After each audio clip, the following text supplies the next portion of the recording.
मला एक सांगा, पण आता हे वेगवेगळ्या प्रकारचे तुम्ही अंक सांगितले, तर हं. अंकावर आपलं नशीब, हं. आपलं आयुष्य हं. अवलंबून असतं का?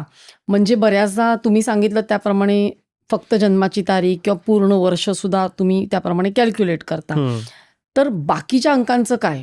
सर्वच अंकांवरती तुम्ही जर कॅल्क्युलेशन केले तर सिंगल डिजिट येईपर्यंत सगळीकडे कॅल्क्युलेशन केले जातात. जोही अंक कॅल्क्युलेट करता येतो त्याला सिंगल डिजिटवरतीच आणावं लागतं आणि त्यानुसार प्रत्येक अंकानुसार आपण त्याच्या क्वालिटीज जर पाहायला गेलो तर एक शॉर्टमध्ये तुम्हाला मी सगळ्या अंकांच्या क्वालिटीज सांगतो. अंक 1 आहे, त्याला सूर्यग्रह आम्ही रिलेट करतो किंवा त्याला कनेक्ट केलं गेलेलं आहे. सूर्य म्हणजे काय, तर राजा, हा घरातला मुखिया.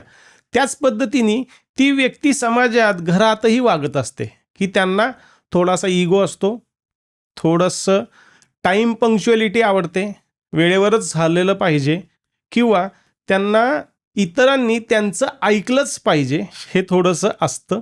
तर ह्या पद्धतीचे नंबर 1ची लोकं असतात. अजून खूप क्वालिटीज आहेत पण मूळतः त्यांच्याकडं पाहिलं तर ह्या गोष्टी तुम्हाला दिसून येतात. अजून एक फेसवरती पण बऱ्याचदा दिसतं, अतिशय स्थिर आणि असं स्ट्रेट त्यांचं नाक तुम्हाला बऱ्याचदा आढळतं. अजूनही बाकीचे कॉम्बिनेशन्स आहेत की ज्याच्यामध्ये त्याच्याबरोबर भाग्यांक काय आहे म्हणून तो घडतो, तर त्या लोकांचं कदाचित नाही दिसणार पण बऱ्याचदा दिसून येतं. आता हिथं फक्त मूल्यांक मी नाही सांगितला. जो हा अंक 1 आहे हा मूल्यांकात आला असेल तरी असा तो व्यक्ती असू शकेल, भाग्यांकात असेल तरी तो व्यक्ती असा असू शकतो आणि दैवी अंकामध्ये असेल तरी तो व्यक्ती असा असू शकतो. म्हणजे काय, आपण पूर्ण लाईफचा जो आपला स्पॅन आहे, सर्व लाईफच्या स्पॅनमध्ये आपला स्वभाव एकसारखा नसतो. काही कालांतराने आपण बदलत राहतो. तर जसे आपले पिरियड्स बदलतात, म्हणजे काय, तर आम्ही त्याला दशा म्हणतो, अंतर्दशा म्हणतो, सूक्ष्मदशा. तर ह्या दशा न्यूमरोलॉजीमध्ये सुद्धा त्या नंबर्सप्रमाणे तुम्हाला बदलवतात. तर हे सुद्धा खूप महत्त्वाचं आहे. नुसता नंबर माझा मूल्यांक 1 आहे म्हणून माझ्याकडे याच क्वालिटी, अरे भाग्यांकामध्ये पण आहे, दैवी अंकामध्ये पण आहे, इतरही तुमच्या नावाचे व्हायब्रेशन्स आहेत, टोटल नावाचे व्हायब्रेशन्स आहेत. तर हे सगळं सुद्धा खूप महत्त्वाचं आहे. तर अंक 1 आपण पाहिला सूर्य, ज्याच्यामध्ये आपण पाहिलं की हा पंक्च्युअल आहे, टाईम मॅनेजमेंट आहे. इन शॉर्टमध्ये त्याला एक मी उदाहरण देतो.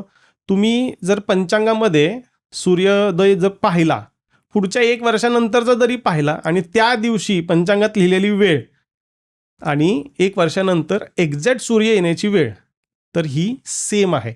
म्हणजे तो काय आहे, पंक्च्युअल आहे फॉर युनिवर्स. सगळ्या युनिवर्ससाठी तो पंक्च्युअल आहे.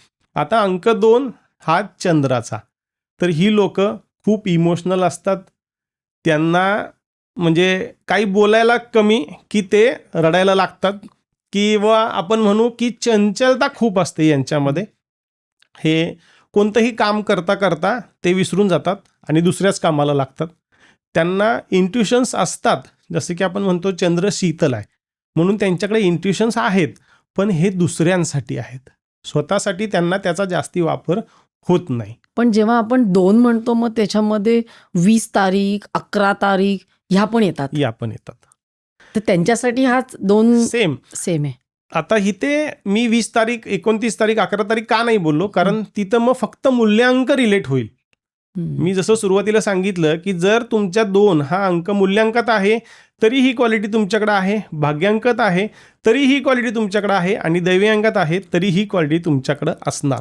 ही कमी जास्ती प्रमाणात तुमच्याकडे सापडणार. बऱ्याचदा एखादा व्यक्ती, आपण जर मी उदाहरणात पाहायला गेलो तर अंक 1चा मी आहे पण मी थोडासा वेंदळ आहे, मी थोडासा विसरभोळा आहे, तर हे मान्य होत नाही, कारण अंक 1 असा नाही आहे, तो तर पंक्च्युअल आहे. पण मग त्याच व्यक्तीचा भाग्यांक 2 आहे म्हणून तो असा आहे, कारण तो फुल द टाईम तसा नाही, पण फॉर द पिरियड काही वेळेस तो तसा होतो. त्याच्या मागं त्याची दशा, अंतर्दशा ह्या सगळ्या गोष्टी सुद्धा रिलेटेबल आहेत. तर अंक 3 हा गुरुचा अंक आहे. ही लोक थोडंसं खाण्यावरती कंट्रोल ठेवत नाहीत, त्यामुळं हे थोडेसे मोठे होतात. सगळेच नाही, जसं मी सांगितलं की कदाचित त्यांची ओबेसिटीच्या मागचं कारण जे आहे तो अंक 3 सुद्धा असू शकतो. बऱ्याचदा आम्ही रत्न सजेस्ट करतो, तर ज्याच्या ग्रीडमध्ये आपल्याला हे दिसतंय की हा अंक 3 वाला आहे आणि याच्यावरती त्याचा ऑलरेडी प्रभाव झाला आहे, तर आम्ही त्याचं रत्न त्यांना परिधान करू देत नाही. कारण त्याने तो नंबर 3 अजून ॲक्टिवेट होईल आणि तो थोडासा अजून मोठा होईल. आता तुम्ही मला सांगा, तुम्हाला पटत नसेल, आजपर्यंत तुम्ही आपल्या घरी येऊन पूजा करणारे गुरुजी कधी तुम्ही पातळसर पाहिलेत का? कारण आपण त्यांना श्रीखंड, पुरी आणि हे सगळं खायला घालतो ना, वरण, भात, तूप. मग तेच सांगायचं की ती व्यक्ती थोडीशी तुम्हाला फॅटी दिसू शकते. आता याच्या मागचं रिअल टेक्निकल रिझन पण आहे. तुम्ही जर पाहिलं तर गुरुग्रह हा साईजनी खूप मोठा आहे. ते पण एक त्याचं टेक्निकल रिझन आहे. प्रत्येक ग्रहामागे टेक्निकल रिझन प्रत्येक नंबरचं रिलेट झालेलं आहे. पण आता एक मजेदार प्रश्न विचारते.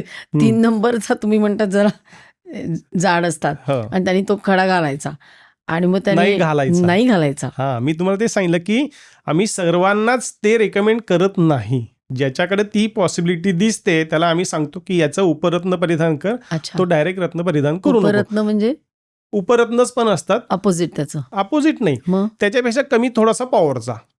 हा, पण त्यांनी लाईफस्टाईल चेंजेस करायला हवेत ना. लाईफस्टाईल तर ऑब्विस आहे हां, की तेच. ते तर चेंज करणं खूप गरजेचंच हां. आहे. पण ज्या व्यक्तीला तो परिधान केल्यानंतर सुद्धा वजन नाही वाढणार, हां, अशांनाच आम्ही रेकमेंड करतो की तुम्ही परिधान करा. बरं. हे महत्वाचं आहे. हं. आता त्याच्यामध्ये अंक 3 हा आपण गुरु म्हणतो. तर आपल्या आयुष्यामध्ये गुरुशिवाय आपण कुठेही जाऊ शकत नाही, काही करू शकत नाही. तुमचा भाग्योदय हा गुरुशिवाय होऊ शकत नाही. हं.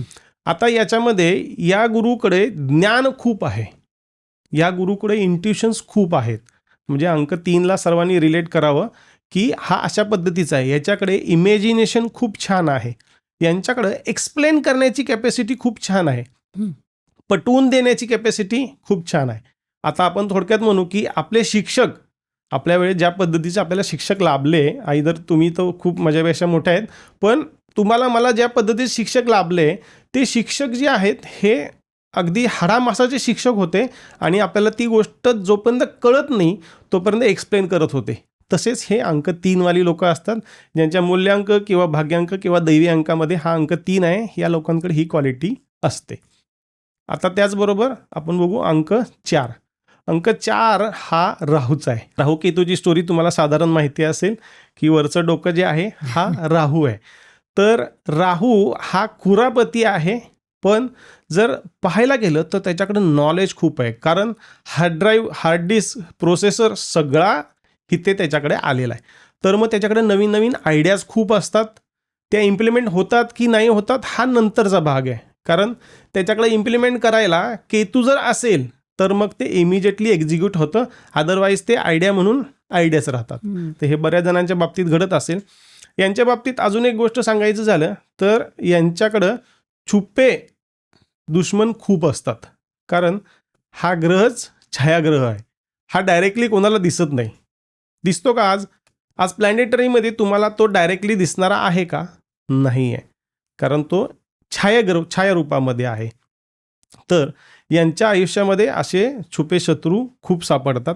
दुसरी गोष्ट, आपण यांना रिलेट व्हायला आपण एक गोष्ट सांगू की यांनी जर इलेक्ट्रिकल गोष्टींमध्ये जर काम करायला गेले तर यांना अनंत अडचणी येतात.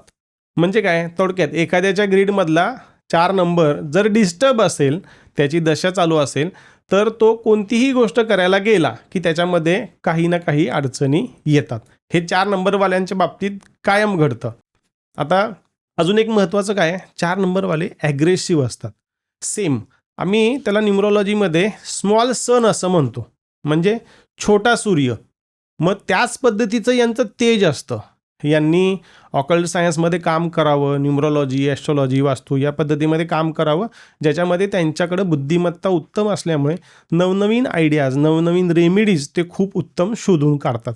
कारण जुगाडू असतात ते, त्यामुळं त्यांना ते खूप उत्तम जमतं. त्यांच्या बाबतीत अजून एक महत्त्वाचं काय तर ह्यांनी मेडिटेशन करणं आणि स्वतःला स्टेबल ठेवणं खूप गरजेचं आहे. ही क्लिप शेवटपर्यंत बघितल्याबद्दल खूप खूप धन्यवाद. संपूर्ण एपिसोड बघण्यासाठी खाली दिलेल्या लिंकवर क्लिक करा आणि सर्व काही चॅनलला सबस्क्राईब करायला विसरू नका.